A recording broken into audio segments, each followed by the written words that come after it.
ஆண்டவராகிய இயேசு கிறிஸ்துவின் நாமத்தில் OLS சார்பாக உங்களை சந்திப்பதில் பெரும் மகிழ்ச்சி அடைகிறேன். இன்றைய தியான வசனம் திருப்பாடல்கள் 56ஆம் அதிகாரம் 8வது வசனம். என் துன்பங்களின் எண்ணிக்கையை நீர் அறிவீர், உமது தோற்பையில் என் கண்ணீரை சேர்த்து வைத்துள்ளீர், இவையெல்லாம் உம் குறிப்பேட்டில் உள்ளன அல்லவா? ஆம், என் அன்பு சகோதர சகோதரிகளே, தாவீது எந்த சூழ்நிலையில் இறைவனை நோக்கி மன்றாடுகிறார் என்று பாருங்கள். ராஜாவாகிய தாவீது எதிரிகளின் கையில் இருந்து தன்னை தப்புவித்து தேவ சமூகத்தில் தன்னை ஒப்பு கொடுத்து விண்ணகத்தில் இருக்கிற ஆண்டவர் தன்னை கண்ணோக்கி பார்க்கும் வரை கண்ணீர் வடித்து ஜெபிக்கிறார். இப்படிப்பட்ட பொல்லாத அழிவிலிருந்து என்னை காப்பாற்றும் என்று தாவீதுக்கு தெரியும். கடவுளை நோக்கி மன்றாடும் போது தன் ஜெபத்திற்கு பதில் தருவார். தன்னை எதிர்த்து வரும் எதிரிகளை பின்னிட்டு ஓடச் செய்வார். தன் துன்பங்களின் எண்ணிக்கையை அவர் அறிவார். தன் கண்ணீரை தோள்கோலையில் சேர்த்து வைத்து அதற்கு பதில் தருவார். உயர்ந்த பாதுகாப்பு அளிப்பார் என்று தாவீதுக்கு தெரியும். எனவே தாவீது தனக்கு வரும் துன்பங்களையும் பிரச்சனைகளையும் பார்த்து சோர்ந்து போய்விடவில்லை. மாறாக தேவனை நோக்கி கதறுகிறார். ஒரு கிராமத்தில் ஒரு சகோதரர் இயேசுவின் நற்செய்தியை அறிவித்து மகிழ்ச்சியாக வாழ்கிறான். பக்கத்து கிராமங்களுக்கும் சென்று தன் பணியை செய்கிறான். சில சமயங்களில் நீண்ட நேரம் பயணம் செய்து காடுகளையும் கடந்து செல்ல வேண்டியிருக்கும்.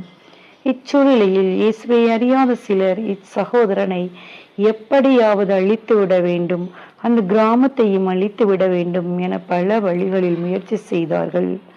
ஆனாலும் அச்சகோதரனை அவர்களால் நெருங்க முடியவில்லை. ஒரு சமயம் நெடுந்தூர பயணம் செய்து ஒரு காட்டினை கடந்து ஒரு கூட்ட மக்களுக்கு ஆண்டவருடைய வார்த்தையை அறிவித்துவிட்டு மீண்டும் தன் கிராமம் நோக்கி வருகிறார். அப்படி திரும்பும்போது இரவு வேலையாகிவிட சில மர்ம மனிதர்கள் அச்சகோதரனை தாக்குகிறார்கள். அவரும் மயங்கி சரிந்துவிட இந்த மர்ம மனிதர்கள் உயிர் போய்விட்டது என்று அவனை போட்டுவிட்டு சென்று விடுகிறார்கள்.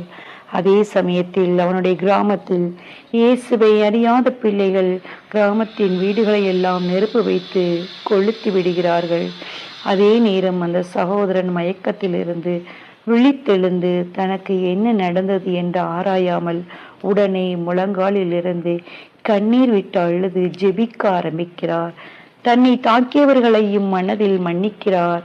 என்ன அதிசயம் பாருங்கள், அது மழைக்காலமும் அல்ல, மழை பொழிகிறது. மீண்டும் அதிகாலை தன் கிராமத்தினை வந்தடைகிறான். கிராமத்து மக்களும் மகிழ்ச்சியுடன் வரவேற்கிறார்கள்.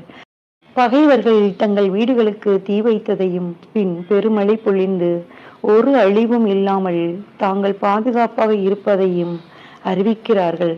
உடனே அந்த சகோதரன் ஆண்டவரினுடைய அன்பினை நினைத்து அந்த இடத்திலே முழங்கால் படியிட்டு ஆண்டவருக்கு நன்றி செலுத்துகிறான்.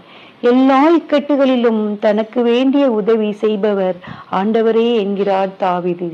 இன்று நாமும் நம் பிரச்சனைகளை பார்த்து கொண்டு இருக்காமல், நம் துன்பங்களை பக்கத்தில் இருப்பவர்களிடம் சொல்லி ஆறுதல் அடையாமல் இயேசுவை நோக்கி பார்ப்போம்.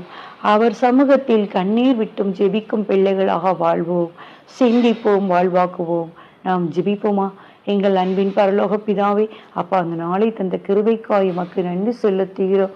ஆம் ஆண்டவரே, கண்ணீரை தோள்குவளையில் சேர்த்து வைக்கும் தகப்பன் அப்பா, எங்களுடைய எல்லா துன்பங்களையும் நீர் கண்ணோக்கி பார்க்கிற தகப்பன் அப்பா, எல்லாவற்றையும் நீர் குறிப்பேட்டில் குறித்து வைத்து நீர் எங்களுக்கு கணக்கு தருபவராகவே இருக்கிறீர். ஆமாண்டவரே, உமக்கு நன்றி உள்ள பிள்ளைகளாய் சமூகத்தில் கண்ணீர் விட்டு ஜெபிக்கும் பிள்ளைகளாய் எங்களுடைய எல்லா துன்பங்களையும் அப்பா நீர் எங்கள் எல்லா துன்பங்களிலிருந்தும் எங்களை விடுவிப்பீர் என்ற நம்பிக்கையுடன் நாங்கள் வாழ அப்பா நீங்கள் எங்களுக்கு வழி செய்யுங்க.